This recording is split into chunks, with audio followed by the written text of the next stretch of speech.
position. What were you thinking? Vehicle ready. High speed. I can slide by as soon as I get off work. Where do you work, Jonathan? Same thing's always in my face on the green, and it's probably on me to self-destruct because I tried to be better than everything he said that I was, and I made a mistake. We did have a competition. The ones I did popped right open, the ones that Brad did disappeared. We were alternating our tracks, first and second. It got to a point where we realized that Meadows had a specialty for kicking in doors. Anthony Cunha sitting in for the great Roger Stone. I've spoken with Roger so many times, and if you know anything about Roger, you know he worked with Richard Milham. He's booked in. It's going to be at least 2 hours before he's booked in, and then Thursday over there. he was over. Oh, was he? Yeah. All right. Any further questions? No. So, do you have a phone number or anything I can call there? Securing Or, I mean, position. can he come over? How about a shot? Do these boats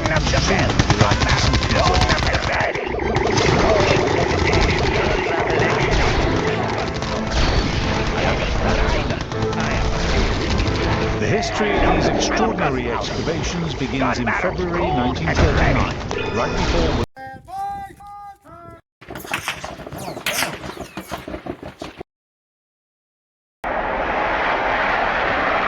Coming up on Takedown with Chris Hansen. Hey.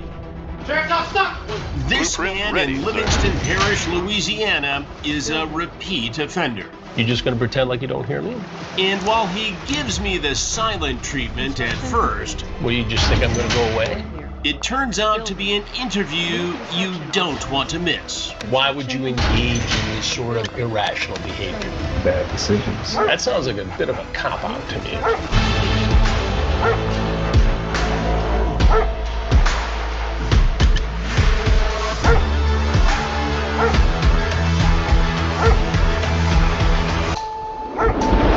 Unable to comply. Building construction. Good day, Commander.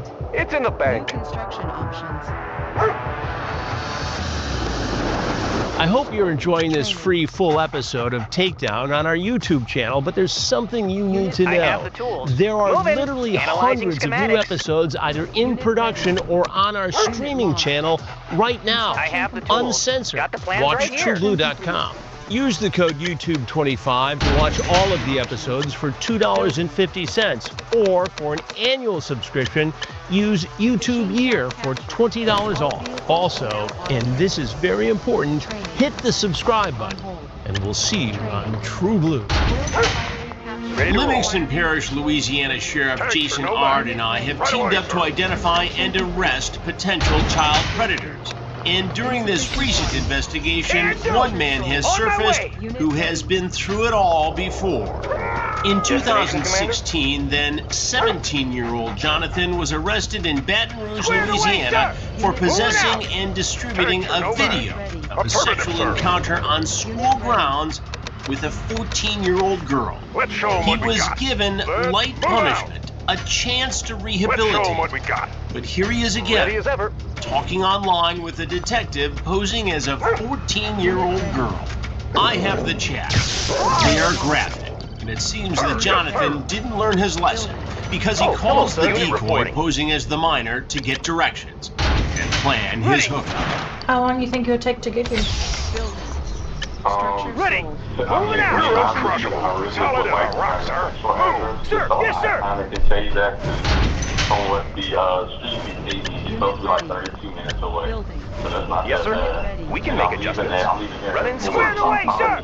Got it. Unit ready. And I'll probably go around. Sir. Yes, sir. 30, 45 minutes. And then I gotta go to my Yes, sir. and I get on my next time. Ready to roll. On the mark, sir. Yes, sir. High speed. Sir. Okay. Well, I guess let me know when you're on your way, and I'll send you the actual address. And is you at the house by yourself? Yeah. Unit Yes, lost. sir. Good to go. Okay, yeah. So this will be your first time talking? Construction Yeah. complete. Yeah. Ready to roll. Securing position. It'll be, I guess I'm gonna take my time, which is gonna be real gentle. Move it out. Down in 1,000, I'll pull it out, and I'll stop and put it back on. IFG ready. Okay. Watch my gun.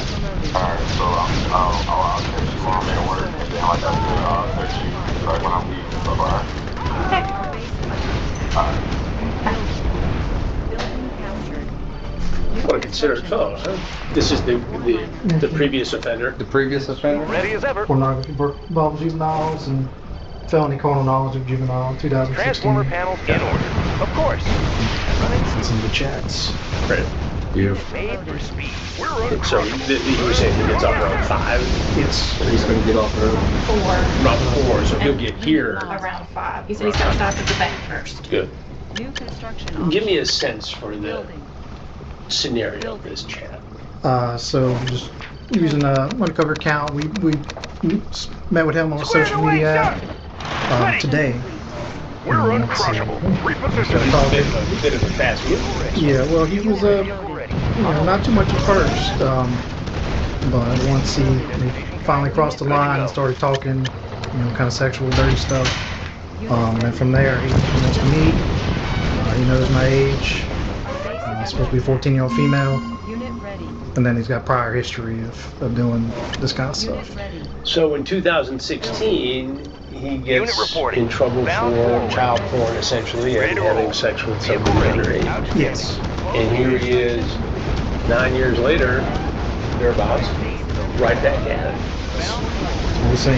Unit reporting. What does that say about On you? our way, sir. Driver up. Obviously, he didn't learn his lesson the first time, and Danger to children? yes, this is an ongoing thing. He's not going to stop. And what do we know about the fellow? What does he do for a living? Do you know? At the moment, I do not. Give us something to chat about when he gets here. Yeah, so we'll learn that in just a little while. All right. Perfect. Thank you. In the text chat, the detective asks Jonathan to bring the girl a few snacks. He calls from the store to confirm the shopping. You'll get the cash in a flash. Micro trees, lovely. On Can the we just do prowl. like regular students? And I got you 2 coats, so I just Unit reporting. Okay, thank you. I'll be there like another 20 minutes. Okay, be careful. Going mobile. Unit reporting. Outstanding. Fuel tanks are filled. While Jonathan finishes up his errand, we all get into position. Commencing assault.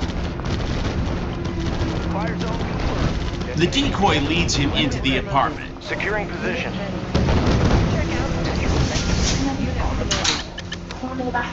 Jonathan then tries to follow her, so I step in right away. Hey, High speed, Hey. low drag. I'm gonna need you to have a seatbelt on the couch, please. No, I need you to sit. You don't want to. Trust me on this. No, you don't want to. Ready to roll. You don't want to leave. Yes, sir. You want some shade? Laying low.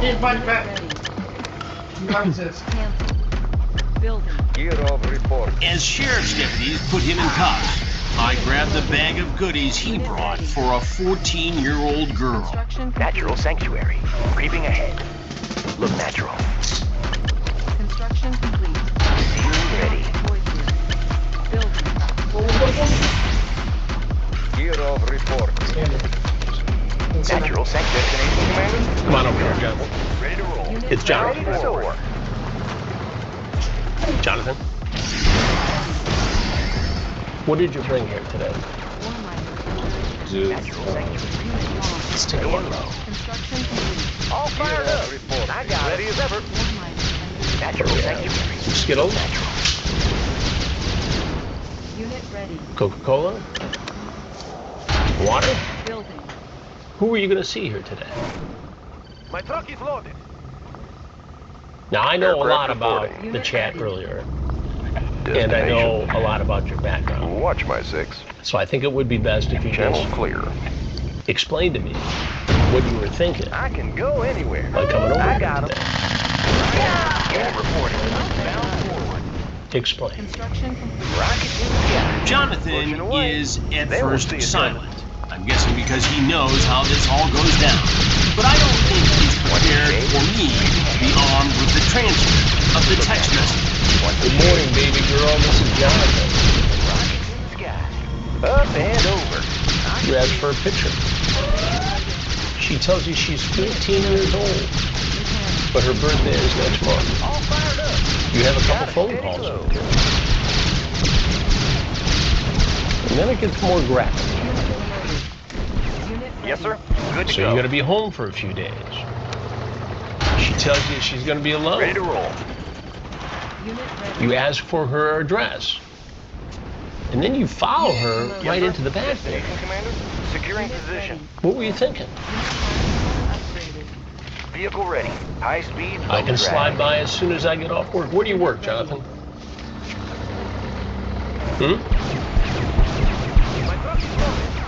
You just going to pretend like you don't hear me? Unit reporting. Bound forward. Unit reporting. Good to go. Wear a cute little shirt and some booty shorts. Also, at least send the street Eddie, because I'm from Texas. I'm new to the area.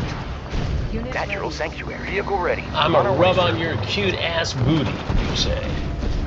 Yes, sir. On our way. What did you mean by that? Yes, sir. High speed, low drag. She asks what you want to see. You say your ass, and you in a bra and panties. Transformer panels in order. Suppose 14. I'ma suck on your titties when I pull up. We go into your room or in the living room. Looks like here you were going to follow her into her room.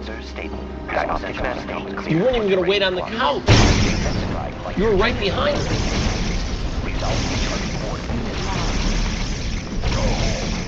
You like to take back shots or get on top. Also, you like kissing.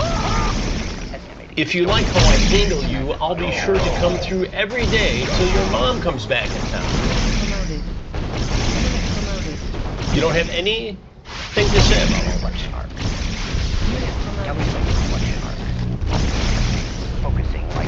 Jonathan? What, do you just think I'm going to go away? Watch my dust. Want some shade? Laying low. Okay.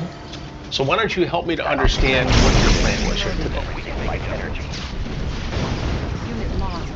Calculating reflection arc. Come on. I had a second chance at life. I just wasted it. So I lose the racing because it's fun. I'll lose yourself. My first mission was following. So you have a son. Need a conversion? On the go. And what do you mean? Want some shade? Look natural. What do you say you had a second chance at life? Prism sensor stable. It's not Readjusting over. stabilizers. So let's take responsibility for my actions. You're going to take responsibility for your actions. How are you going to do Data received. Resolving target coordinates. I thought I changed to be a better person. I feel like I have been, but still make small mistakes because I'm still human. It's not a good thing, but it's a realistic thing. You have enough social media where you can watch the V-Flag videos and such content. And you have to understand that even if you're thinking out of that person, in some way you're still out of that person. You have to rush your time. Freedom that I used to have will probably gone away. And I understand I won't have the rest of my son too, which is a true shame for me and for my child. It is a true shame. You know, I've got kids too. I mean, I understand as a father Prism sensors in working. Prism sensors. what it would be like to be a son. I really can't say that you could understand. I say you're divorced and then you probably would understand those who don't have the right to see their son, you know, even more than anybody else. It sounds like you've been going through a struggle with this. I want to warn you that what Jonathan tells me next is his struggle with depression, potential suicidal thoughts, and the incident with a minor that landed him in trouble before. Personally, I deal with depression and suicide like anybody else. And I've been working through that with the people that I have around, surrounding me, just making me a better person. And I believe I have been doing that. Again, small tendency to small mistakes that lead to very great consequence. Have you been going through therapy? I have a support group. You do have a support group. And is that with other fellas who've been down this road before as well? No, just individuals that I trust and speak to about certain issues that I have and talking to them about it and working through. Got it. And what happened previously that made you go through all this? And how did you get a second chance? God used to raise certain.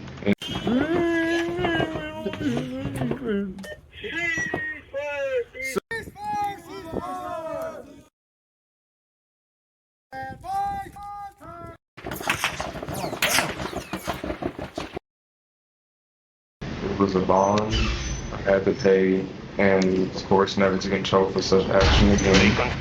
And then just keep our nose clean. And it was like it was supposed to be community service, but we paid the bond and stuff. It was just take a step away from everything and everybody else and just focusing on me.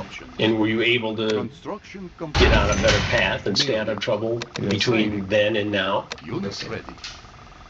There is much to learn. Because 15 and 17 doesn't sound like a big difference. I'm surprised they prosecuted that. Was that just because of the video? Possibly. It also could have been because of just how the mother felt, and also the father had seen the video.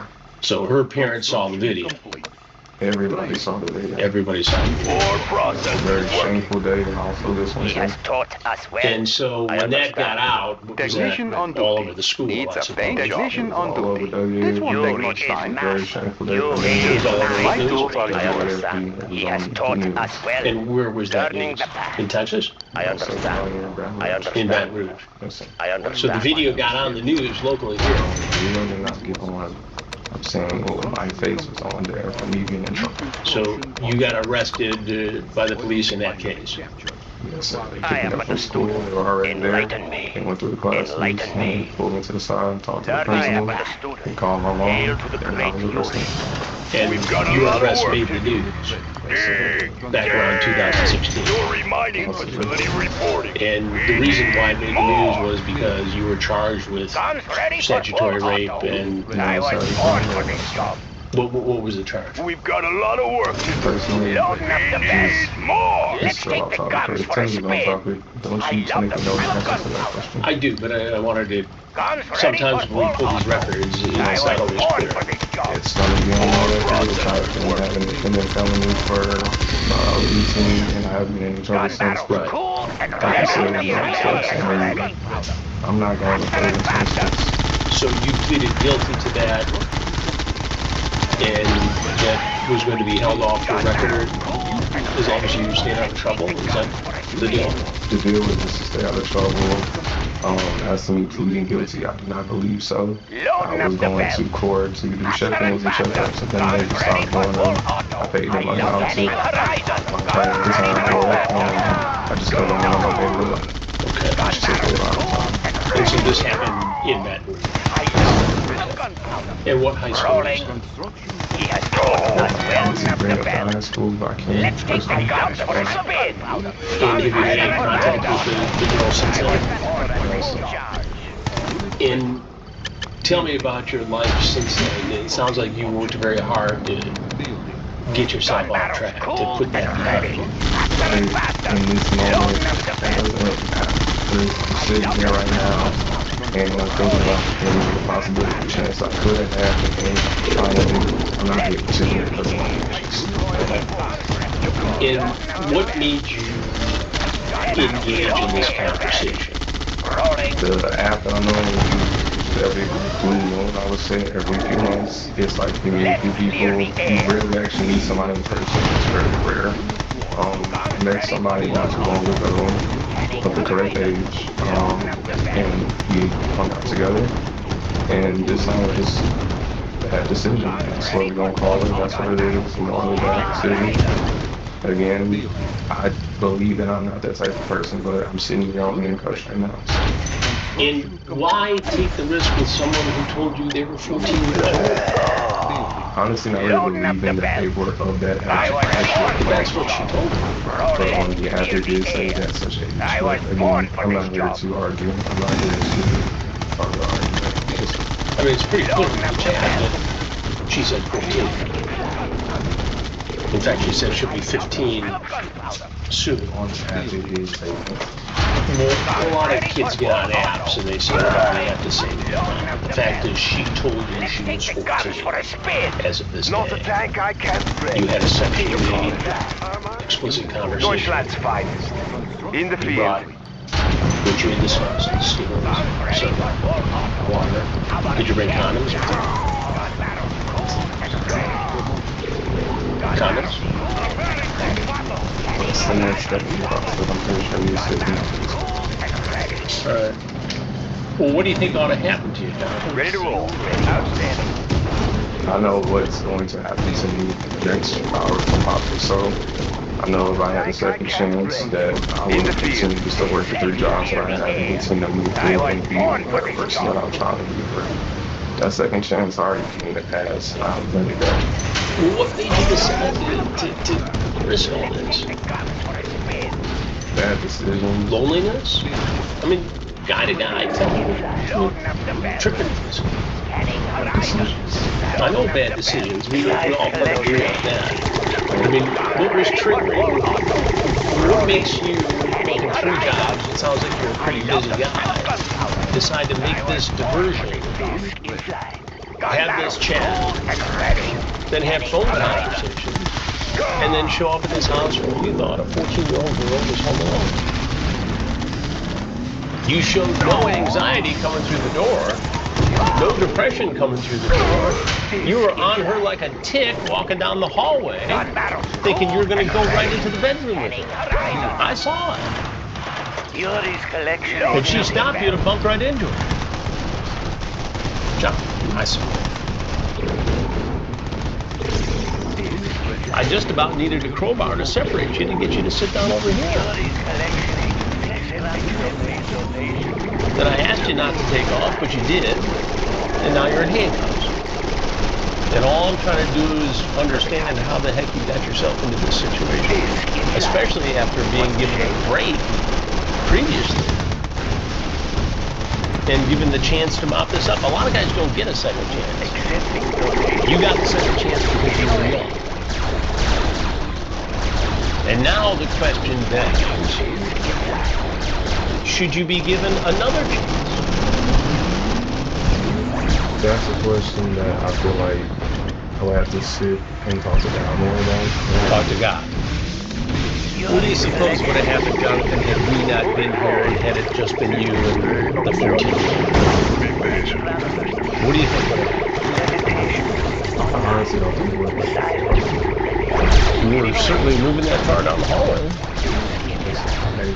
I saw it, Jonathan. I understand what you saw. I still know myself, even if you didn't allow to take the test. I know that it probably wouldn't come that far. What about all this sex talk? Yeah, you cool if I come over and give you this big dick today when I get off? She asked if you're okay if she was a virgin. I'll go slow, you say. Yes, baby, I will be gentle. Have you ever sucked a big dick before? We just made that up? Pretend? I do not think we would have. Well, that's what you said. You talk about her sucking your big dick. And then you follow her down the hallway. What other conclusion am I to draw from this? These are your words. And you seem to suggest that I do. And I want to know why you didn't say that. There's nothing that I can say to make feel like what I'm saying. And why is it? Because that would be irrational. Exactly. So why would you engage in this sort of irrational behavior? Bad decision. That sounds like a bit of a cop-out to me.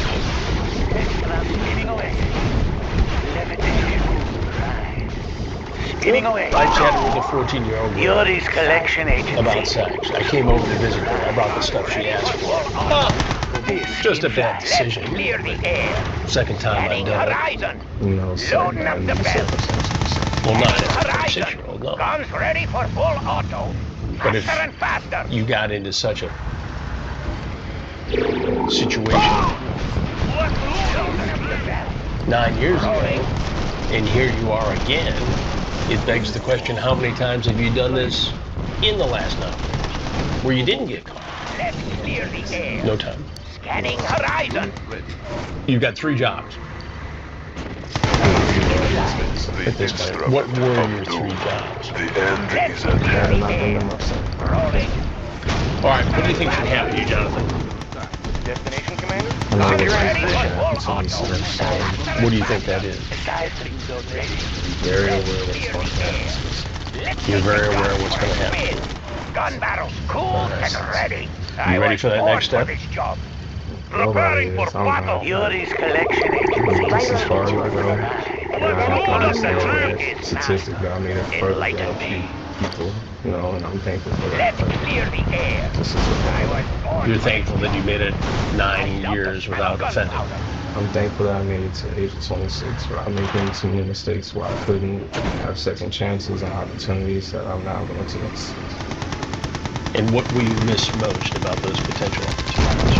Opportunity to spend time with my son, opportunity to be around loved ones who care about me, opportunity to make myself better on a day-to-day basis, even if it was just 1% at a time. Accepting donation. And so what's your plan now?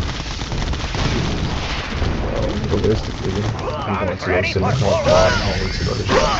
And then from there, be prosecuted. Reading meter. Same thing as always in my face on me. And just probably only self-destruct because I tried to be better than everything he said that I was. And I made a mistake. And there's no going back from the mistake. Very remorseful for myself. And so I continue to raise my son, which I have to lose. And he's how old? He's about to turn 5 next month. About to turn 5 next month. And what's the punishment you deserve? The punishment of the court system being necessary. Yuri's collection agency. You're willing to stand up and face that? Personally, I would not like to. I have the shortest in the right. And what do you say to yourself? That I'm sorry that I could not become the man that you needed for you. Jonathan, thanks for talking to me. I appreciate it. There's some folks here who are going to take it from here, but before they do that, there's something you need to know, and that is I'm Chris Hansen, and we do predator investigations. You may have seen them on television. And this is for an investigative series that we call Takedown. Have you seen those shows? The Predator shows? That's why I understand everything that's going on. So you've seen my story before? Yes, sir. Did you ever think you'd be caught in one of those investigations? I never thought I would be in this situation. Is there anything else you want people to know? Your remining facility reporting. You can only Moving continue to mining move forward, operation. no matter what Slaves are happens. cheap. Just be the best that you can be. Smile, still be expressive, still be charismatic, but you just gotta keep making better decisions, and the good must outweigh the bad. Well, this is the end of our day, Jonathan. I appreciate it. These folks here are taking care. Maximum power. I love the smell of gunpowder. Destination, Commander? I was born for this job. Yuri's collection agency. Loading up the Jonathan was pretty clear that the trouble he got into 8 or 9 years ago made the news here in Louisiana. And it sounds like he was given the opportunity to get past it. And today, he threw that opportunity away. So far, Jonathan is being charged with indecent behavior with a juvenile. We'll keep you posted on this case against him. Jonathan was given a second chance back in 2016. 9 years later, he throws it all away. Sheriff Jason Art thinks he knows exactly why. One of the men caught had been caught years ago when he was in high school of age, but with an underage girlfriend, having her perform a sex act on him in a classroom. He videotaped it, the video got out, and it made the local news. And here he is, doing it again years later. And he got a break, and he looked at me and said, my life is over at 26 years old. I've got a child. To me, I'm thinking, you had a chance as a young guy to get it together, to get treatment, to get therapy, to not be offended. Here you are, throwing it all away years later. And all I heard was the excuses, almost to where he was trying to justify it. That was not his intentions, which I think most of them was not my intentions, although they brought condoms. What was the intention? He played himself off. Yeah, he did. And there were several of them. I'll never do it again. You let me go, I'll never do it again. Never do it again. And we know that they will. And again, they have every intention. I mean, if you read the transcript, how direct, that's why they left.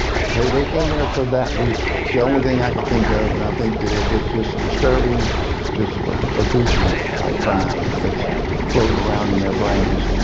And this kid, this man was seeking out these kids, and it's just disturbing. Yes, it really is. If you or someone you know is facing mental health struggles or just needs somebody to talk to, help is available. You can contact the 988 Lifeline or victimconnect.org for free and confidential service. WatchTrueBlue.com is home to the full library of Takedown with Chris Hansen true crime documentaries and exclusive investigations.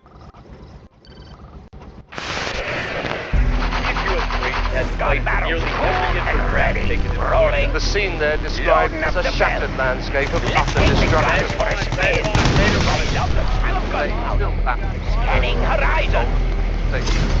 As the American, British and Iraqi troops are reported tonight to have begun a new offensive south of Baghdad, opening a new front after the fighting finished. In November 2004, myself and nearly 13,000 American, British, and Iraqi forces fought heaviest fighting combat since the 1968 Battle of Kuwait City during the Vietnam War.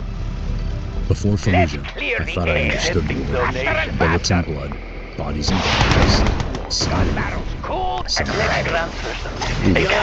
what combat teaches you is that your circle shrinks to a handful of people who are there with you. Nobody and nothing else matters. Not the flag, not our families or fellow Americans back home. Not a fictional hunt for weapons of mass destruction. Not the Iraqi people. And surely not the politicians who sent us to war. My fellow Americans, major combat operations in Iraq have ended.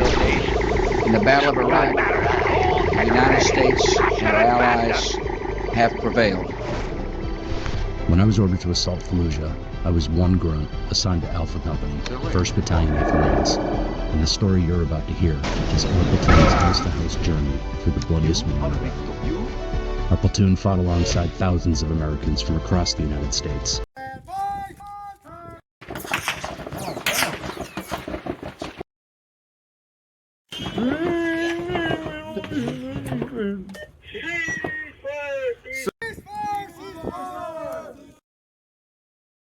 They didn't tell you what you were going to do till you had to do it? We loaded up into this 7-ton truck.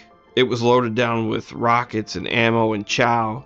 I just remember sitting there watching these Marines sitting on these rockets in the soaking rain, and they're telling jokes, they're happy, they're excited, thinking to myself, I really don't know what's going to happen, but I know I need to stick with these guys tight and make sure that they don't have to worry about me because they're already worried about themselves.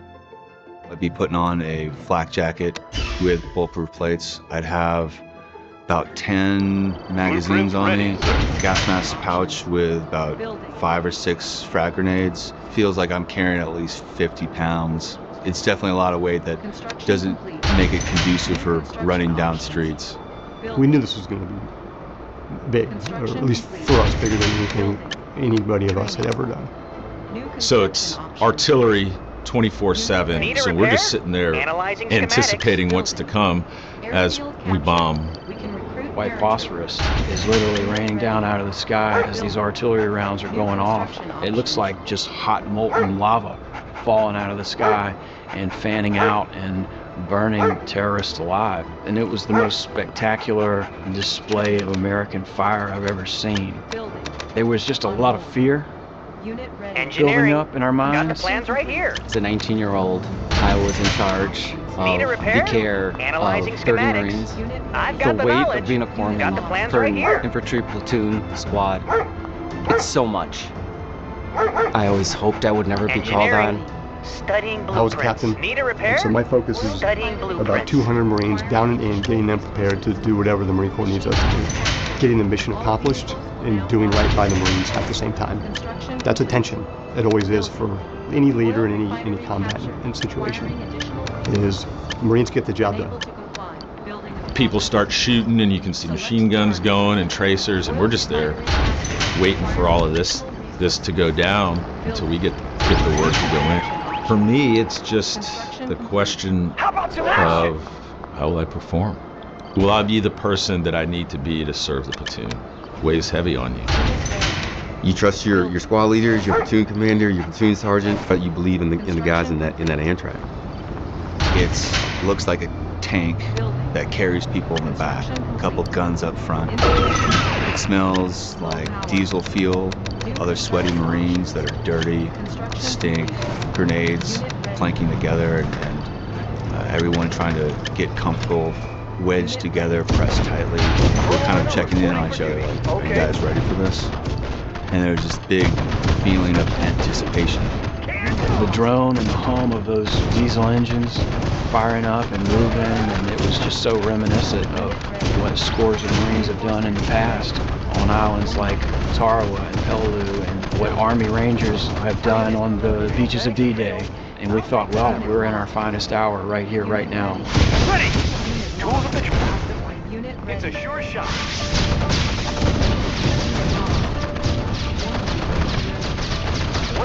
Fallujah was just about 40 miles west of Baghdad. It was a sanctuary for enemy insurgents, and they would proceed to go and conduct raids in Baghdad. They'd run in, do bombings, kill people, come back, rest, rearm, and refit in Fallujah. In September of 2004, the 1st Marine Division was given the direction to commence planning for an assault into Fallujah. We thought that was probably 2,000 to 3,000 enemy in the city at the time. We're talking about a city that's about 12 square miles that had a population of 269,000. The enemy had been able to build up for 6 months prior to us getting in there. It was going to be a vicious fight. So they built up, and they came over from all over the Middle East. And urban fighting is a battle that no one want to fight, but you have to fight. Because you don't know what's on the other side of the war. You got innocent people within the city, and you have to be protective over that. So you versus civilians, and you versus the fanatic enemy, and that's a recipe for disaster within us. Ready as ever. We were pretty limited on how many bombs we could drop on the city because of the fear for civilian casualties.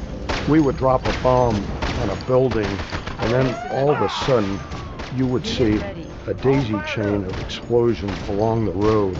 And these were IEDs that had been placed on the road waiting for a platoon of Marines and soldiers to come down the road and ignite the IEDs. We spoke to one large group prior to pushing the city.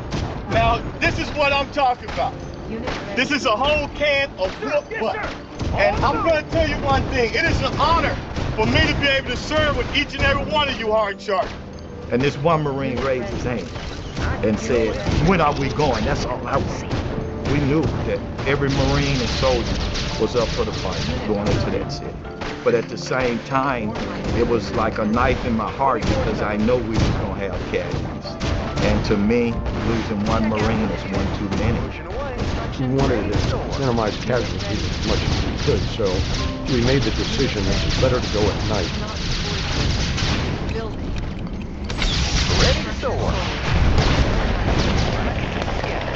Pushing away.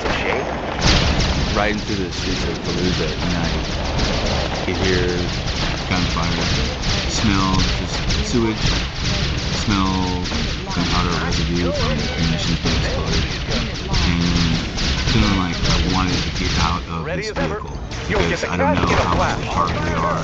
I felt like we were going too slow, and I just wanted to get out hear the ramp drop and it slams on the ground, and people yelling. I'm the first one running out, and I run down this ramp, clank, and take a step and a half, and I fall, get up, and try to scramble and see what I just had stepped over, and it was a dead insurgent. See, in the darkness, that one of his arms wasn't there anymore. Just this vacant stare of death, too. Realizing that, yes, this is in fact a real battle. Natural sanctuary. Literally come face to face with natural sanctuary. Going mobile. We're getting shot at from every direction. If you were to walk down a hall, every door was opposing a big window.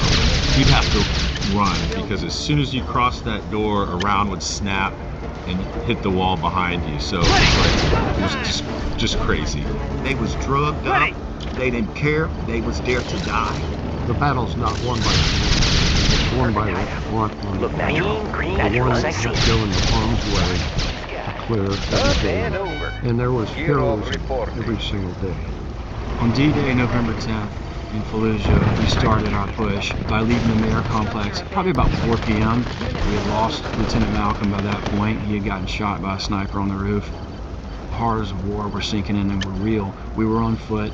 We start bounding through the rubble outside of the complex. And then we held up in a little office building outside of the complex. It was a 4-lane highway, the main thing of Fallujah. And I remember all 3rd Platoon huddled inside of this office room. We started bounding across the street. Gunfire was going off, and there were bullets skipping off of the street all around us. So we entered Haji Alley after crossing that street. I remember RPGs coming in and skidding on the ground and not exploding, and then moving from cover to cover. You could see bullets ricocheting in front. That's where we started going house to house, gate to gate, door to door, building to building, getting in firefights. You know, as you're going up to these houses, you know, they're throwing grenades out at you. We entered a house, cleared it all out. We got to the roof. As soon as we got to the roof, it was just like a barrage of gunfire just opened up on us. Ready to soar. Next thing I know, there's a whoosh.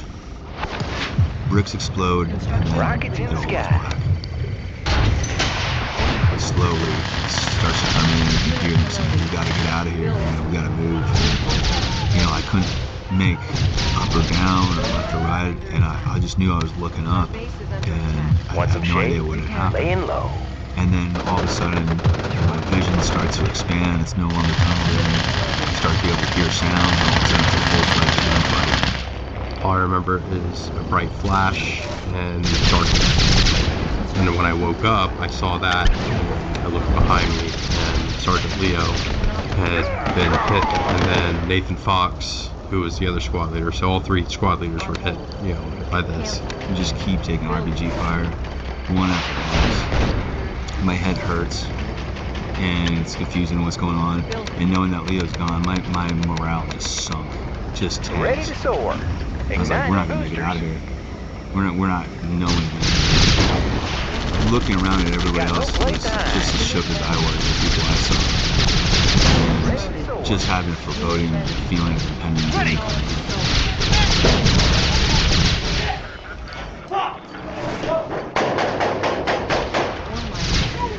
Check out the view. Up and over. Ready to soar.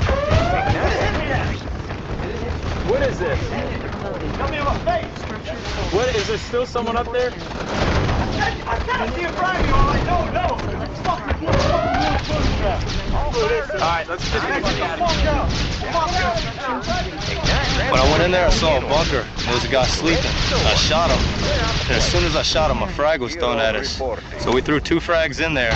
When it set off, we went in there and there was smoke in the whole room we couldn't see. And as the smoke started clearing, I heard something drop. And I asked the guys, I was like, I think it's a frag. They said, we don't know. And then it just exploded. I was back about 10 meters, so it only got a little bit in my face and my leg. So you had to kick in doors to get into the house? We did have a competition. I did pop right open the ones that Brad did. We were alternating our tracks, you know, first and second. It got to a point where we realized that Meadows had a specialty for kicking in doors, so he became kind of the permanent second guy. Brad, he was a Marine. He was always out front. He was as brave as they come. Brad always wanted to be the guy kicking in the door. He wanted to be the first one in. That's just not fair. Always the first one in. Your chances of dying here are a lot greater. At the southern end at that point, kind of still clearing houses and just getting last remnants of people out. We had not seen any contact, which was, it was kind of strange. I feel like we might have had our guard down a little bit. We went into a house and there were some signs ahead of time that there was going to be somebody in there, but we just didn't notice. I was posted up and providing security, looking through alleys and streets. So we go up to the door, and it was one of them that popped right up. That should have been another sign that there was somebody in working condition. If you want to go, I'll go first. Brad's first, like he always wanted to be. And check out the view. I'm right behind him. He moves to go to this door. There was 3 guys, I think, in this room, just waiting, sitting there with a machine gun. And as soon as he came into that line of sight, then the chauffeur is in working condition. Estimating distortion.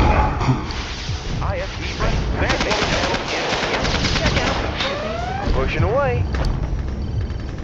It was really loud, at least 20 rounds, just right into him. He just fired up. hit the Pushing floor. away.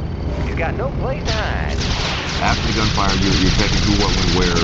PRR's going crazy. I'm reporting contact, talking on the radio, and then boom, these guys jump out of this window in front of me, and I'm like, Got a steady flow. oh shit.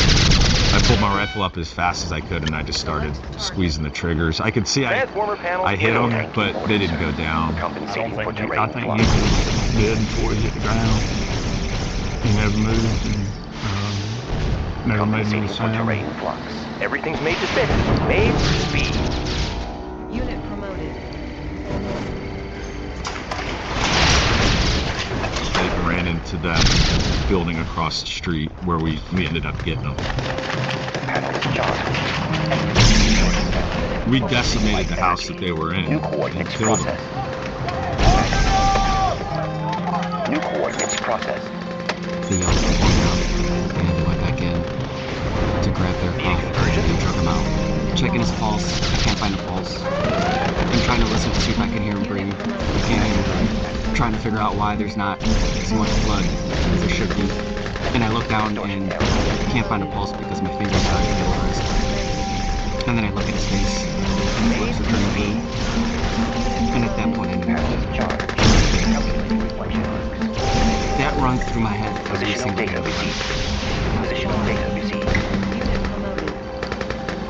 I was kind of lost. I was very emotional. I failed at doing my job. And it was hard. It was hard to look at my man's face after that without feeling like I was down. Didn't do it. Not at all. Not at all. Once, man. Not once. All right, brother? Letting the shifters in working condition. He didn't. We never thought that way. Still don't, never have.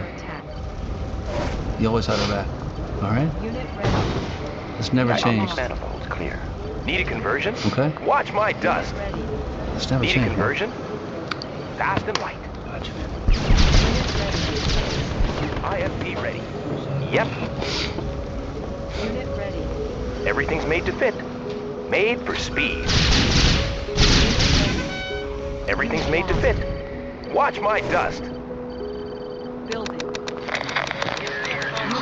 Where it really hit me is when I called in the casualty report. Letting the shifters in working condition. That's where it hit me. Need a conversion? We lost a Marine. Prism sensors. We can make adjustments. Position of watch It my was crushing.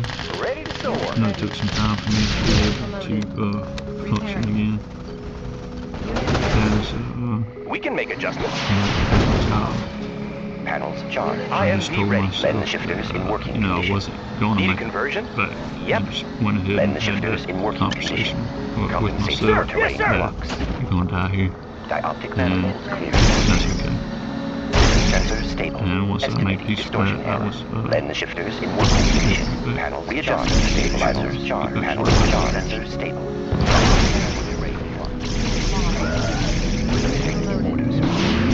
Need a conversion? On the go. Sensors stable. New dioptics process clear. Blend the shifters in working condition. Well, actually kind of happened Thanksgiving Day here. And on the news, you know, today in the streets of Beluga, we had so many people killed. And I just went, I wonder if that was Brad. He'd gotten injured twice before, so when they called me, I saved that number.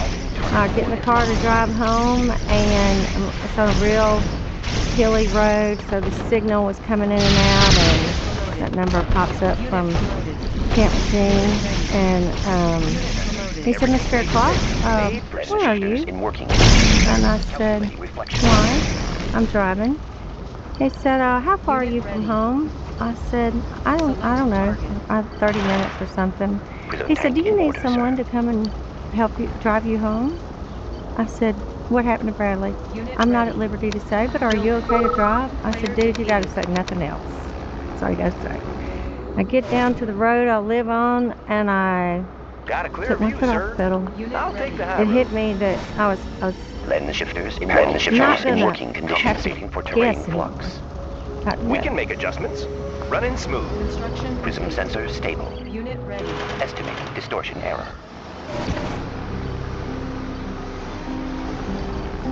I was glad to be home. I was glad to be back. I was glad to be back. Estimating distortion error. I didn't tell her I was going to bring her son home, but I told her that when I accepted the squad leader position. I told her I was going to bring her son home. Prism sensor estimating It was distortion my error. responsibility. You know, my actions led to that action. My inaction, my lack of decision, my lack of vigilance led to that result. I was responsible for Bradley. Kathleen entrusted me as the first responsible officer to care for her son, no longer with her. He was the other heartbeat of her. He was Brad Barbarian, and he was the guy that everybody liked and looked up to. Fearless, always charging ahead, funny, witty, smart, athletic, his leader. And when I heard that he was hit, it didn't cross my mind that he could be killed. Because he's too good of a Marine to be killed. Unit ready.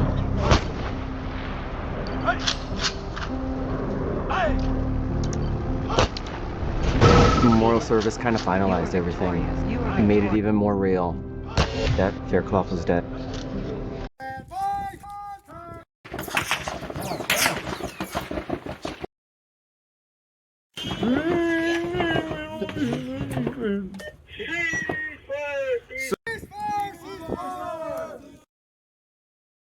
Audio, anything you need to prove somebody has committed perjury in front of a congressional hearing. That's James Comey. This isn't speculation. This isn't what the Democrats usually do and have done with the likes of Donald Trump. Oh, look, he had some kind of a banking issue. And you look and go, oh, yeah, he took out a loan. It was against Mar-a-Lago. He had the value of Mar-a-Lago, and they undersold it. Checking designs. Truth be told, no crime was committed. And they convicted him 34 felonies. And Roger Stone, same thing. Order received. And you look at James Comey and the way they handled him with kid gloves. Cannot deploy here. The guy is indicted. I mean, we've seen how he perjured himself. All that nonsense about Russia, the Steele dossier, All the stuff they tried to do to keep Donald Trump out of the presidency. And then try to get him when he was even in the presidency. And then try to get him again when he ran for the presidency for the second term. And now you look and go, yeah, good. James Comey has been indicted. Ready, comrade. This, they love to say, the left, the liberals, the idiots, that Donald Trump has weaponized the judicial system. You want to talk about weaponizing the judicial system? Look what they did to Roger Stone. When they showed up at his house on trumped up, no pun, trumped up charges, CNN was notified beforehand. They invaded his house, Waiting orders. Moving out. arrested him, Reporting. and Confirmed. hauled him away in Vehicle front of reporting. the CNN cameras. Waiting order. Just a Ready, coincidence, comrade. as we all Miner remember. here. It was just, I just happened to be in front of Roger Stone's house. I'm a CNN reporter. I got a camera crew. Making Russia I just strong. happened to be there as they were arresting him on Vehicle some reporting. garbage charges. Waiting orders. Ready, comrade. And then we see James Comey indicted. And we know Waiting he orders. committed, Moving out. at the very Conscript least, reporting. perjury. Moving out. We saw the Waiting video. orders. We heard the audio. We've seen James Comey talking in front of congressional, senatorial hearings. Ready for transport. And what happened? Do you have a plan? He committed perjury. Do you have a plan? So they indict him, and what happens? Hey, James, if you can make it in, you need a ride? We'll get an Uber for you, James. Whenever it's convenient for you, how about we get an Uber and we drive you over and, Vehicle reporting. you answer to these charges that you're indicted. No CNN crew, no perp walk like Roger got. It's disgusting. I tell you, it's disgusting. And, it's the hypocrisy. And we put up with it, people. Republicans, the right wing, conservatives, whatever you want to call us, against them, the liberals, the Democrats, the left wing. We just do not do enough to show how pissed we are at what they're doing. We sit there, drag queen story out. We don't really like that. Meanwhile, you do something on the right that is quite literally defending the rights we have under the Constitution. And we're villains, we're horrible, racist, sexist, homophobic, Islamophobic, any ist or phobe they could come up with. The scarlet letter plastered on your chest. And that's what happened with Roger. And I bring this up because I'm filling in for the great Roger Stone this evening. And anyone that looks at this and sees what Roger went through, and with these legitimate criminals, treasonous people have gone through, they get to check in. It's like a hotel. Hi, James Comey. I'm booked at jail here at 3 p.m. Is my room ready? Can I leave my bags behind the counter? It's not ready. And I don't know why we do that. Why do we have to be so nice, so polite, to these people. The left reacts with violence, ultra violence, and we react through trying to do it through the court system, through lively debate. We've seen, look, I don't have to tell anybody, especially now, people like Charlie Kirk, the fact that what he did was get in front of people that disagree with him, and his weapon, oh, the weapon, the evilness of Charlie Kirk was lively debate. I don't agree with you. Let's talk it out. And you look at how the left reacts through unbelievable violence. They have this propaganda left-wing media on their side.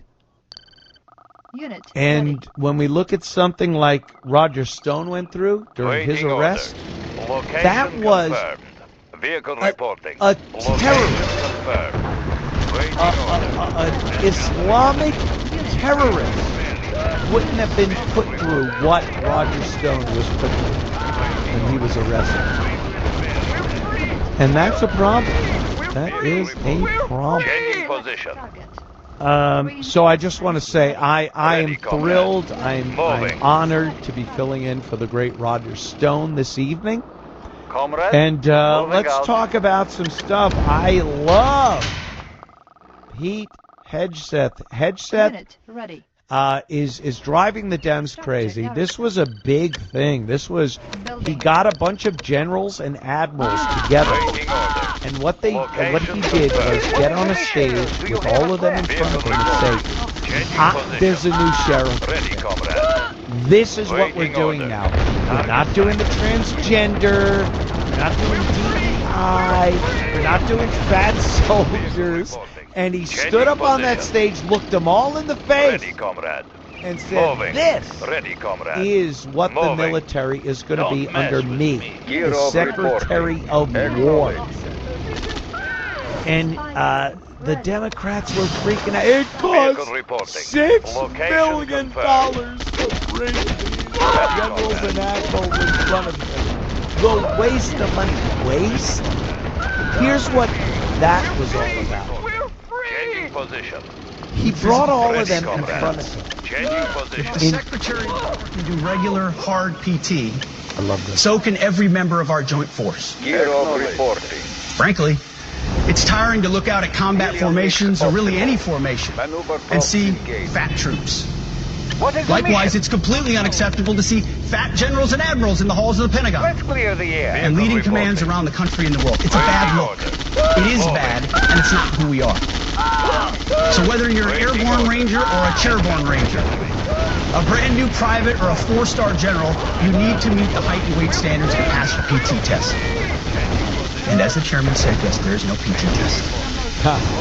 But today, at my direction, every member of the joint force at every rank is required to take a PT test twice a year. Yeah! As well as meet height and weight requirements twice a year. Hoorah! Every year of service.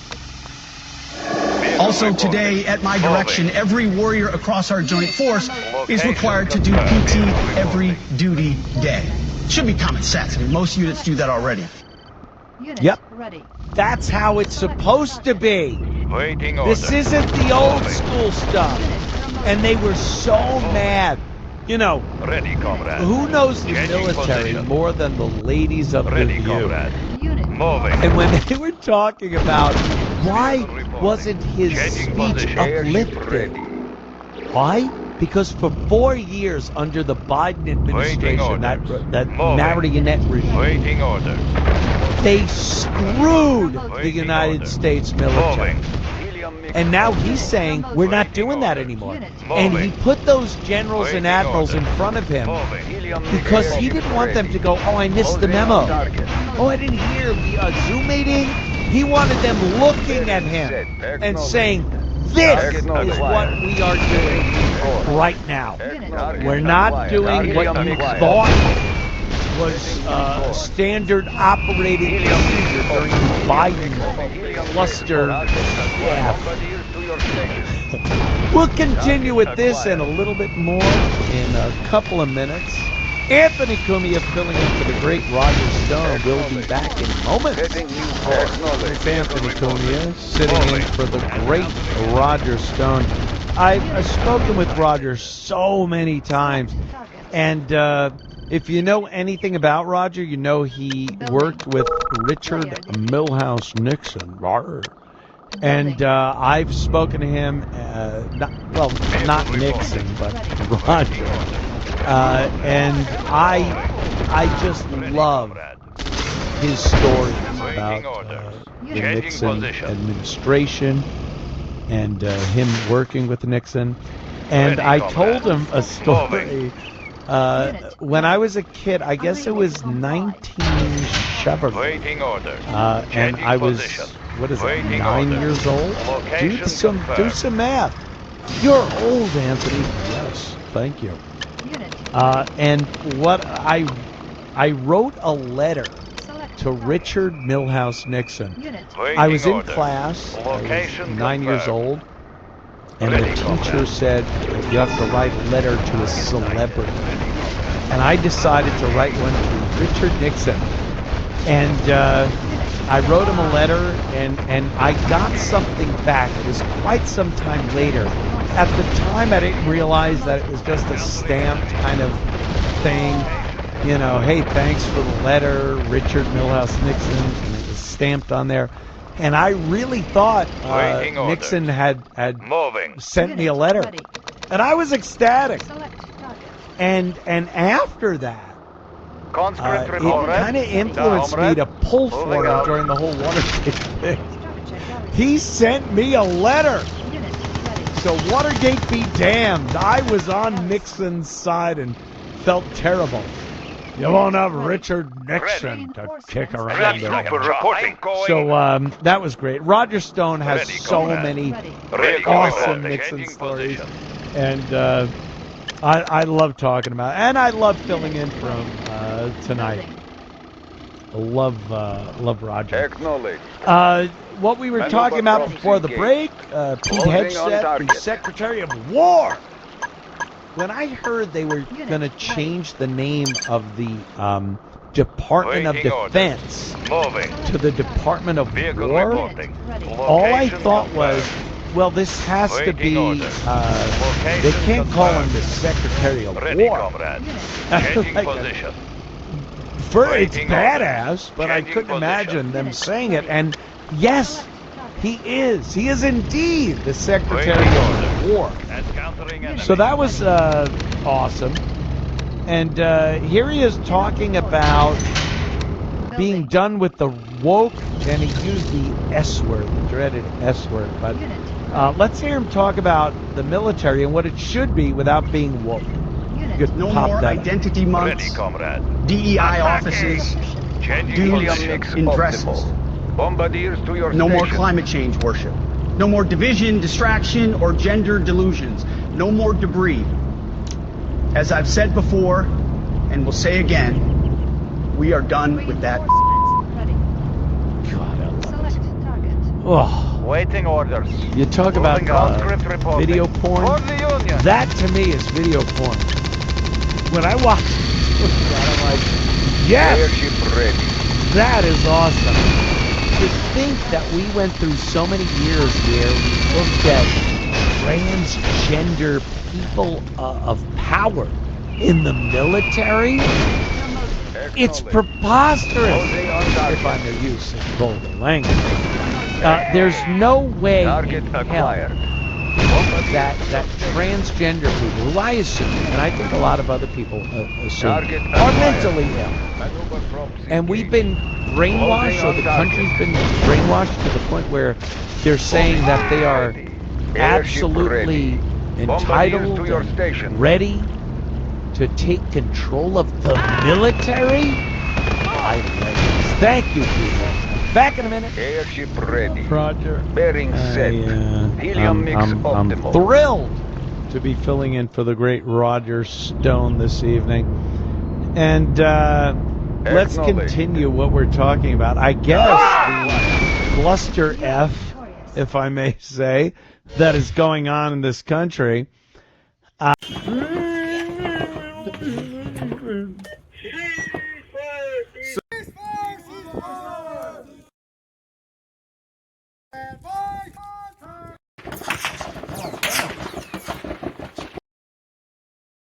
An officer checks with the residents there. Hello? You Donald? They're Donald that resides here that drives that? Yes. Come here. Where is he? Is he friendly? Oh, yeah. Okay. Hello. Yeah, hold on. All right. Okay, here. Come here. Hello. Good. I just got some questions for you today. Before I ask the questions, I gotta read you something from this card. I'm Deputy Lane with the Flagler County Sheriff's Office. I'm here investigating an aggravated battery. I have to read you the back of the card now. You have the right to remain silent. Anything you say may be used as evidence against you. Do you understand these rights? Sure. Okay. With these rights in mind, are you still willing to talk to me? Yeah, I don't know. I don't even know what this is about. I said it's in reference to an investigation for an aggravated battery. Yes. Again, I don't even know. I have no idea what you're talking about. Charlie 111 Flagler. I'm 1012 with my suspect.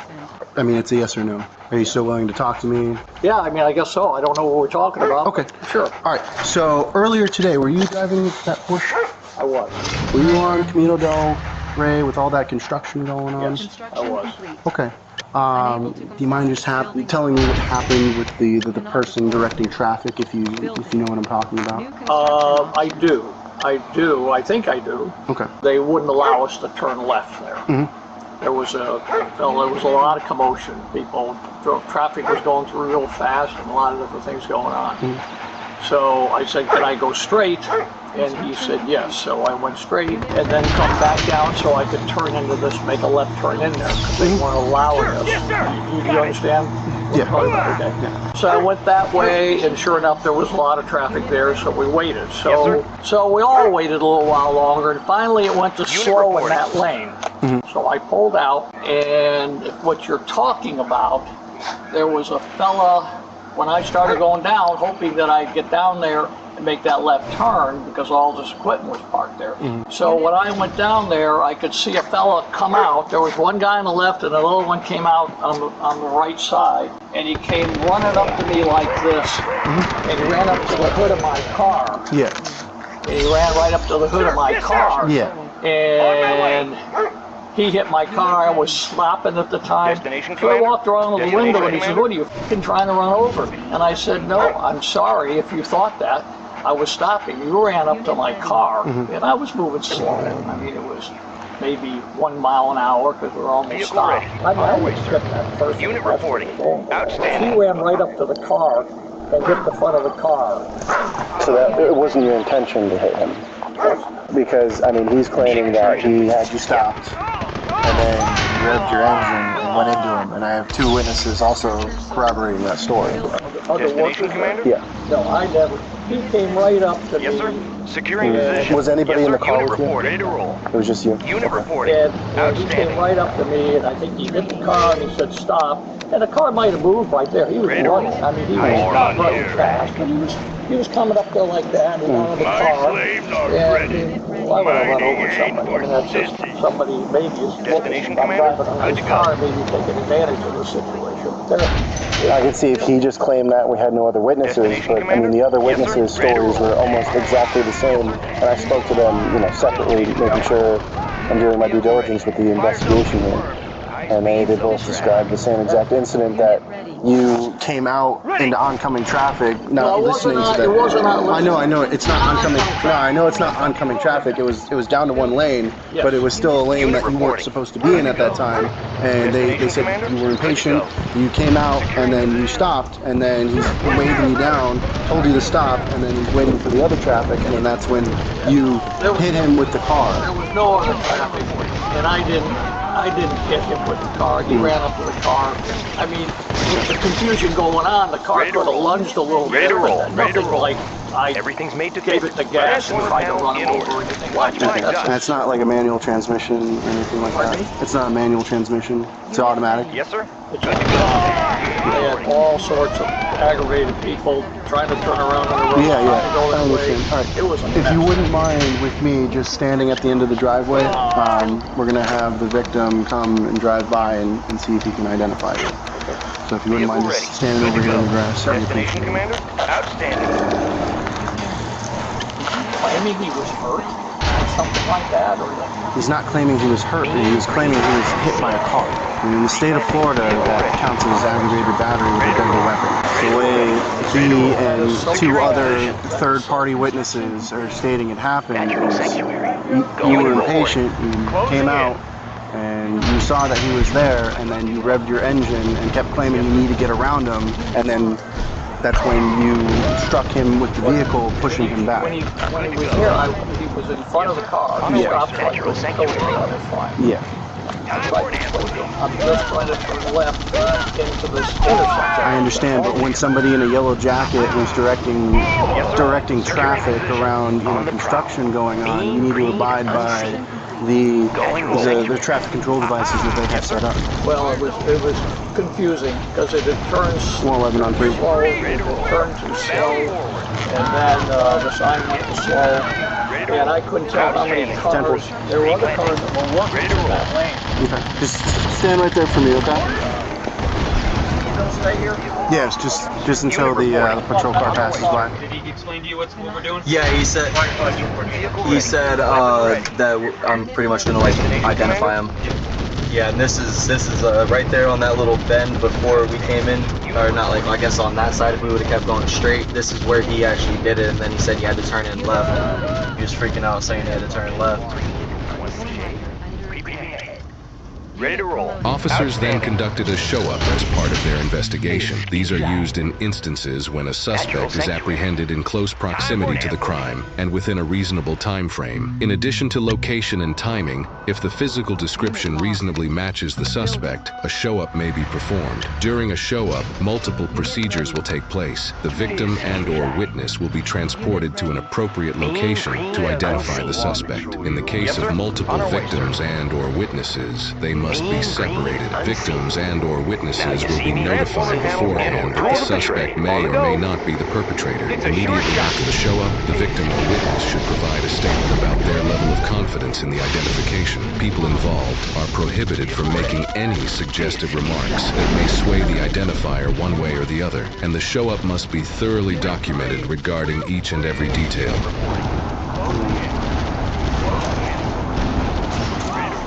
Bound forward. Solid as a rock, sir. Sir, yes, I mean, he's got his glasses off, but yeah, it's the same shirt and it's literally the same hair. Yeah, it's literally the exact same. The only thing that's different now is he doesn't have his sunglasses on, and I think he was wearing a black hat too, but I don't think he's got that on either.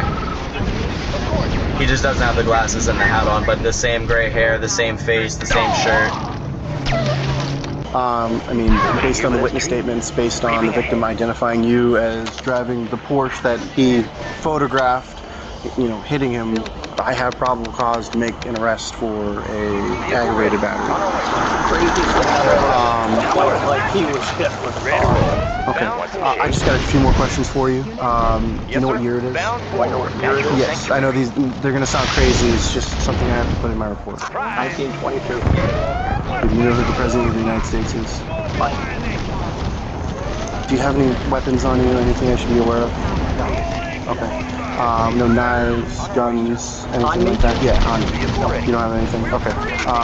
You've been compliant with me. I don't have to put the handcuffs on behind you. Just put them on in the front so it's more comfortable while we drive down. Excuse me, ma'am? Arrested me for some loony that is claiming I hit him with the car. And he ran up, put his hood on the car, put his hands on the car, and there were his other buddies were standing there and then he was swearing, cussing, and said, you gonna run me over or something like that. So if you wouldn't mind just putting your hands out like that.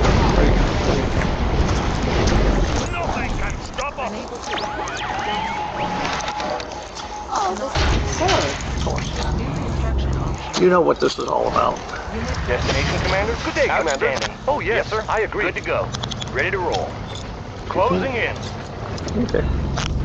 You're not having any medical complaints? Right now? No. Yeah. And they're just walking me down my car over here. So what? I can explain everything to you. We'll just do it at my car once he's, secured my back seat, and I'll let you know. Do you want me to come with you? Yeah, come on, man. So before I put you back there, I just have to pat you down just to make sure. There's nothing else on you that I should be aware of? Any other property?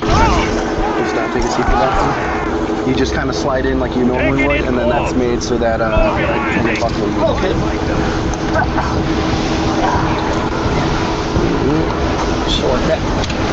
Sorry about that. Alright.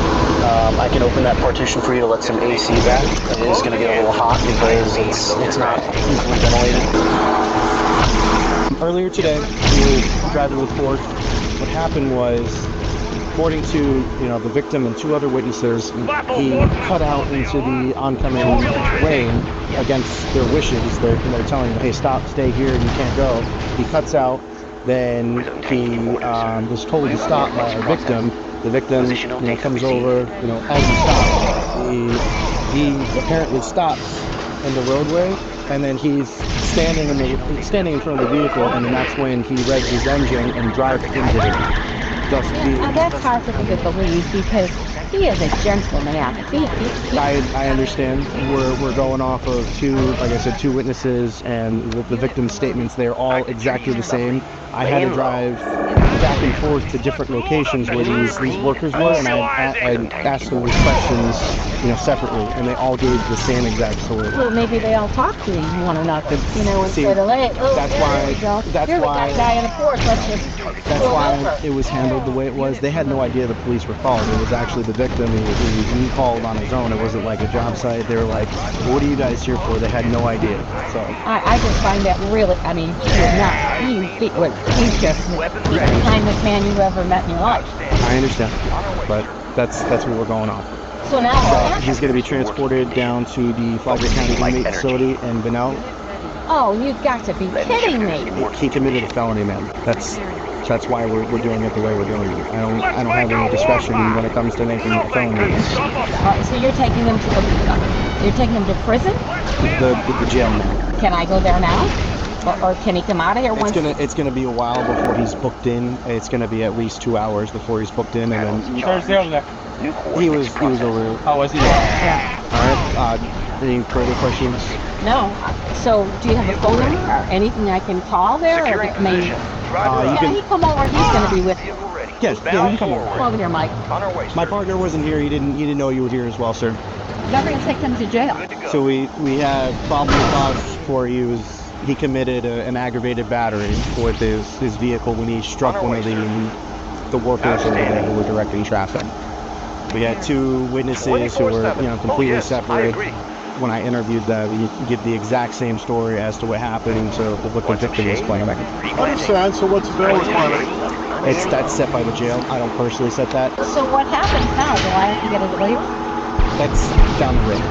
He's gonna see a judge for first appearance, and then I'm gonna keep him overnight? I don't know. Maybe it's possible. This isn't a domestic case, so he doesn't have to stay overnight. I don't personally set that. That's all set by the jail. I just type there and type out the orders. Deputy Lane, you're doing your job. I can explain all this to her. We're okay. What do you say? All right, go ahead. It's messed up. That's what it is what it is. All right. Try a better day. We've been following this case for the last 2 years as it's worked its way through the Florida court system. Donald was charged with aggravated battery with a deadly weapon. Court records indicate, as part of a plea agreement, Donald would plead guilty to battery and avoid jail time contingent on completing a diversion program involving anger management. He was also ordered to pay several $100s in fines and court costs related to this matter. Court records indicate that he completed the diversion program successfully. Accordingly, his felony charge was downgraded to a simple battery, which will remain on his criminal record. Court records also indicate he was represented by a private attorney, which may have anywhere from $5,000 to $20,000 for defense in a felony criminal case like this. Sensors stable. Estimating distortion error. Estimating distortion error. 911, please. My baby was in the car. She's not responsive. The AC was on. She's dead. Intensive. We'll be all right. So we can't let you do that right now. You can stay in the room if you want. It's a scorching 109 degrees in Marana, Arizona on the late afternoon of July 9th, 2024. A frantic 911 call sends first responders racing to the aid of a 2-year-old child found unresponsive after her father left her to sleep in the family's car. As investigators try to piece together what may have happened, unsettling discrepancies begin to emerge, and shocking evidence raises a haunting question.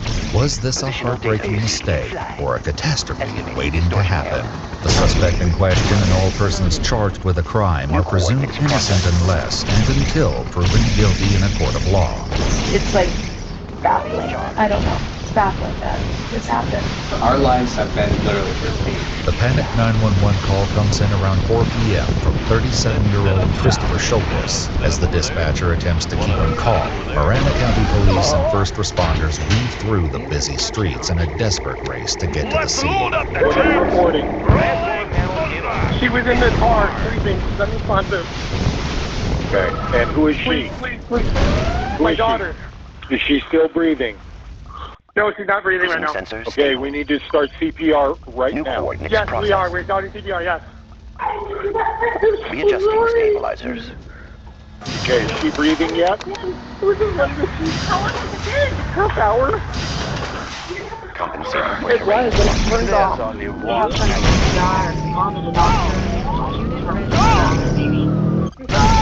Light energy.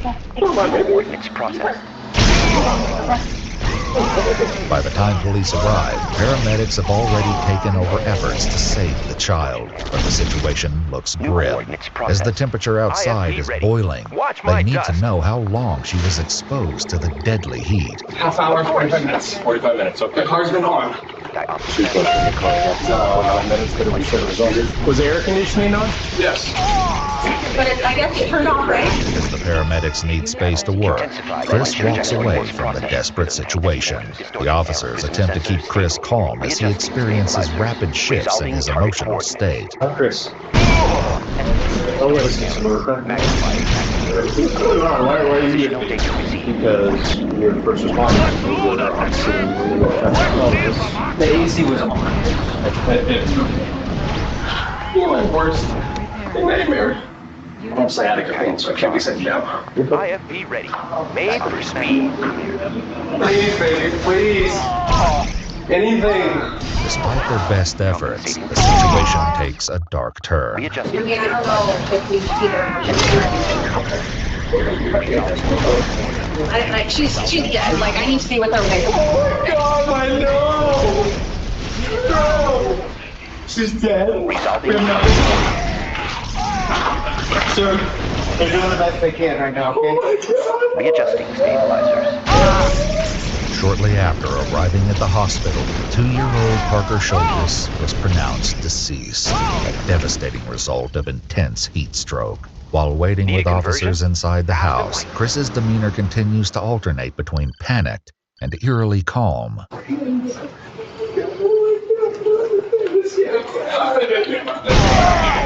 You are victorious. You are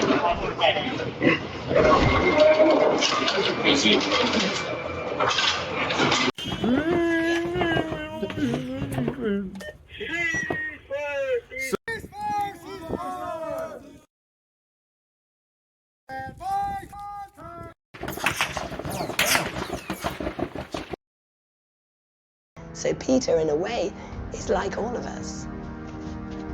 After Jesus' death, St. Peter will have to face his weaknesses in order to carry out the mission he was given, to create Christianism. Blueprint ready, Peter, who starts the whole missionary activity, and so he plays a crucial part in the very earliest spread. New construction options. Building. Within 30 years, what was but a small local and trivial movement will spread to the east and all around the Mediterranean Sea. Christianization has started and will deeply change the face of the world. Look what happened. Millions and billions of people believe in Jesus Christ today. And it all started from this little Jewish sect. In order to fulfill his destiny, as the new head of Christianism, tradition tells us that St. Peter went to Rome to spread the religion. See, this is the city to conquer. Once you're in Rome, you're at the heart of the Roman Empire. I think at some point, everybody would have thought, we've got to go to Rome. Throughout the centuries, the Vatican based all its power on the visit and death of St. Peter in Rome. A giant basilica was built on top of the tomb of the first pope in history. And yet, the Bible never mentions any travel of St. Peter to Rome. Unit ready. I've got the knowledge. It's actually analyzing schematics. Silence. Need a repair? Analyzing Christian schematics. tradition has said that he went to Rome and that he was martyred there. But there's actually no evidence in the Bible for that. Squared away, good day, Commander. Rolling with the chrono The death of the Prince of the Apostles has been an incredible riddle for 2,000 years. A mystery the Vatican will try to solve in the middle of the 20th century by starting colossal excavations in the depths of the St. Peter Basilica in Rome, in the search for the tomb and relics of St. Peter. The discovery of the bones was considered absolutely essential for securing Peter's existence in the city. To confirm that St. Peter came to Rome, tradition uses the tragic tale of his latter days, his arrest during a deadly fire, and his death on the cross, upside down. But what is actually true in this legend? And what can we learn from the latest historical research on the places Peter has visited? From the place he was martyred to his final resting place, his tomb. Unit ready. Got a clear view, sir. Clear out the place. 24/7. Destination, Commander? Vehicle In ready. Rome, a couple of meters away from the Antic Forum, the Lamatine prison is one of the oldest places of worship of St. Peter. According to tradition, that's where he spent his last days. He was almost 70 years old. We have to go down to the depths of the prison to discover the bleak cell St. Peter was supposedly kept in. Like a descent into hell. In the sky. They won't see us. Ready to roll. I can go. Destination, Commander? The conditions were awful. Here we can see holes in the walls, and that's because there were chains, and the prisoners were attached to them. That prison, dug in the ground, is almost 2,700 years old. This is the most famous and most terrible prison of the whole Roman Empire. Prisoners locked in here, in this humid and dirty cell, could stay there for years before dying of cold, hunger, or disease. Such a foul fate awaited the worst traitors of the Roman Empire. This was the prison of the Roman state, the high-security prison for political prisoners. Vercingetorix, the Gallic king, was locked here for more than 6 years before being executed by Caesar. Technician on duty. Smooth operation. But what could St. Peter have done to deserve being locked in such a dark prison, reserved for the worst enemies of Rome? I understand. You're reminding the Catholic tradition shows St. Peter's death as something exceptional. Indeed, the Prince of the Apostles was supposedly found guilty of the worst fire Rome had ever known. The traditional story about Peter's end is that he was taken up in the great fire of Enlighten me. I am but a student. The story told by Latin historians of that time, along with archaeological excavations, proved that this great fire indeed happened. During the summer of 64 AD, 3/4 of the city went up in smoke. Thousands of Romans died in the flames, amidst total panic. This fire in Rome has been a trauma. Let's put these maggots to work. It almost shook. No, it did shake the authority of Emperor Nero. Let's take the guns for a spin. Historians today agree more or less that the fire was probably an accident. But at the time, a rumor was spreading in town that the emperor himself set Rome on fire in order to rebuild his ideal city, Neropolis. In order to deflect public discontent and save his power, Nero finds a scapegoat. Guns ready for full load the bell.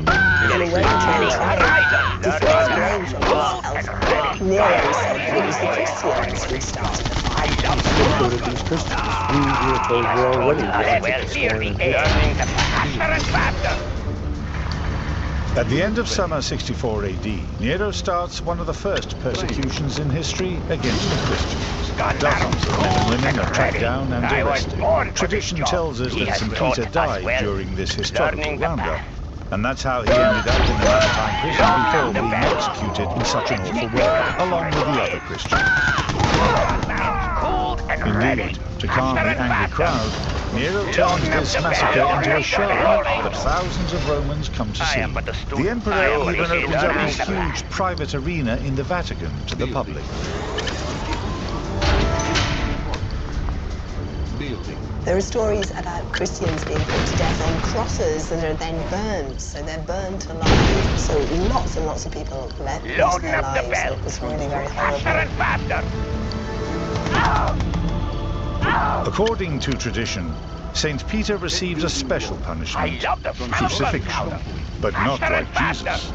Peter asked himself to be attached upside down, so as not to die like his master. The fact he's upside down shows that he doesn't feel worthy of exactly the same kind of death. This tale about the Apostles' martyrdom is essential to the Catholic tradition. The St. Peter Basilica was built upon the ruins of Nero's arena. Disc in flight. Yuri's collection agency. Yet, only the huge 160 meters high obelisk is left in that monument. At the time, the obelisk was located in the center of Nero's arena, and Peter was allegedly crucified at the foot of this giant monolith. But what is actually true in this tale? St. Peter's death seems very mysterious indeed. Is there a problem? A crucifixion is a spectacular ordeal where one dies because of suffocation. Being crucified upside down has no interest since you die much faster, and the spectacular effect isn't the same. So many historians don't really believe in this upside down crucifixion business.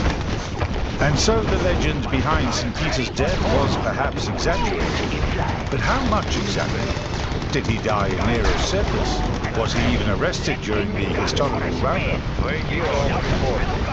Some facts are confusing. The persecution of 64 AD is told by Latin historians at that time. Yet St. Peter, the leader of the community, is never mentioned. Yuri's collection accepting donation. He's not mentioned or singled out in the pagan accounts as an individual. Disc in flight. The mystery deepens when reading the Acts of Peter. This Christian text from the 2nd century tells us a completely different version of the death of the apostle. It is surprising that the Acts of Peter doesn't mention fire as well. It just has Peter put to death for completely other reasons. What is this other, completely different version of St. Peter's death? In order to find out, our investigation brings us to the Via Appia, the 500-kilometer-long ancient route which connects Rome to the south of Italy. This is where the final part of the Acts of Peter took place. The text says that St. Peter took the Via Appia in order to escape from Rome. It seems he felt threatened. But the causes are completely unrelated to the Great Fire of 64. Because of the way he had managed to convert high Christianity and was preaching against compromise, preaching chastity, which of course the upper-class Romans did not like at all. When, on the Via Appia, the apostle seemed to suddenly change his mind. According to the Acts of Peter, Jesus came to him and convinced him to accept his martyrdom. So he went back to Rome to give himself up. The Acts of Peter are interesting for the things that they don't say rather than what they do say. If we stick to the strict version of the Acts of Peter, the apostle didn't die with the other Christians during the persecution of 64. His execution had been set apart. So could he truly have died in Nero's circus? The Acts of Peter give no clues as to the place of the martyrdom. During the Middle Ages, the mystery regarding this place is so intense that a brand new theory emerged. 1,500 meters away from the Vatican, there's another church asserting that it was built on the site where St. Peter was crucified, San Pietro in Montorio. The King of Spain himself had this magnificent building built in the beginning of the 15th century. He is convinced that St. Peter was executed here, rather than in Nero's circus. It started from a mysterious Latin word. Traditional story about Peter's crucifixion says that he was crucified upside down, inter duas metas. For a long time, we translated meta as a boundary, used to mark the end of the track in an arena, which matches the official version. But at the end of the 14th century, researchers highlighted the word meta as another, very different meaning. They started to re-examine the idea of meta and found that the word meant pyramid. They decided that the helps Peter was not crucified in a circus at midway between two pyramids.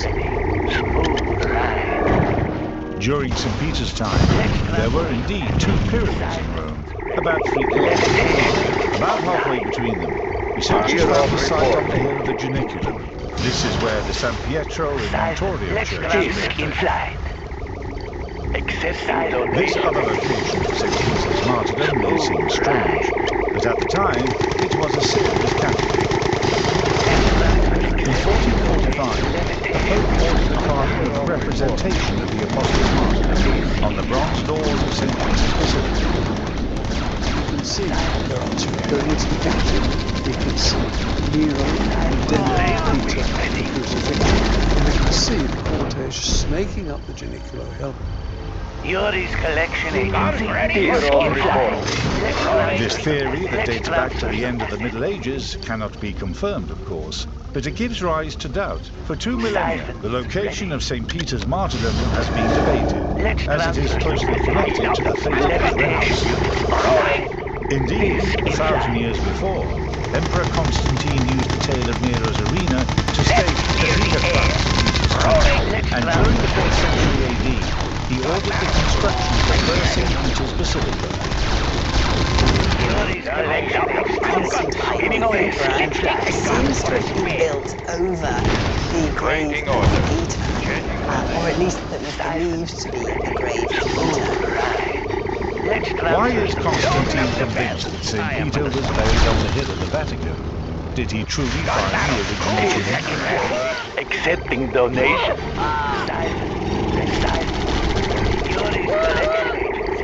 Spinning away. To understand how Constantine has located the tomb of the Apostle, we have to imagine how the Vatican looked at the time of St. Peter. It was a massive building outside the city walls. Only Nero's arena was there, a giant building about 590 meters long, where Peter was supposedly executed. During the 4th century, the arena is already in ruins. Yet Emperor Constantine decides to build a giant 8,000-meter square church right next to it, the first St. Peter's Basilica. The construction is an incredible feat of engineering, as the land is incredibly hostile, but Constantine insists on building the church here and nowhere else. Ready for war. He has taught us well. It was a sloping site, it was marshy. If you had free reign, I love the smell of gunpowder. Let's take the gun for a spin.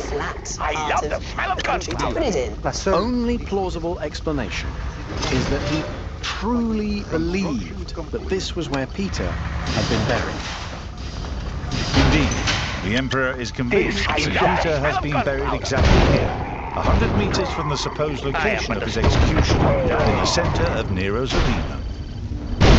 He thinks that St. Peter's body was recovered by the first Christians after his martyrdom, just like Jesus. But no source at St. Peter's time corroborates this. Yet Constantine believes in it, because at the time there was a graveyard next to the arena, a vast necropolis that will have to be buried under the basilica's foundations. Constantine supposedly kept one single tomb, that of St. Peter. Yet as the centuries went by, the access to this tomb became impossible. The initial tomb itself completely disappeared under the constructions that came afterwards. We haven't seen what's down below since the 4th century. And so we can easily imagine that there's nothing there. During the Renaissance, the very tomb of St. Peter becomes a myth. Some Protestants, such as Luther, declared that there's neither tomb nor relics under the Vatican, because St. Peter never came to Rome. Gear of reporting. There is a lot of debate about whether Peter himself died here. So that makes the existence of the bones Ready for full auto. Let's take the guns for a spin. In the 20th century, archaeologists will finally try to solve this 2,000-year-old riddle. To do so, they have to dig right under the basilica in search of St. Peter's tomb, and in doing so, perhaps uncover the precious relics of the Prince of the Apostles. Of course, nobody really knew what was going to be underneath the basilica. So really, this was opening up to who knows what. What truly lies under the basilica in the Vatican, and what can we learn from the analysis carried out on the relics found? Do these bones truly belong to St. Peter?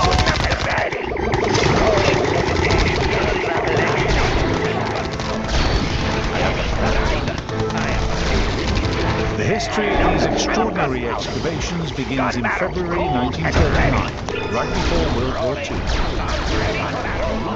In 1939, Pope Pius XI dies, and in his will, he asks to be buried as close as possible to the tomb of St. Peter. The new Pope, Pius XII, will do everything he can to respect the will of his predecessor. On the 28th of June 1939, he orders tricky archaeological excavations which will last 10 years. They have to dig under a 22,000 square meter basilica that could collapse under its own weight at any time. Digging below St. Peter's Basilica was probably a rather difficult adventure, because it could destabilize the building. The excavations are very systematic, very discreet. People shouldn't know too much about it, and it absolutely couldn't disturb the worship.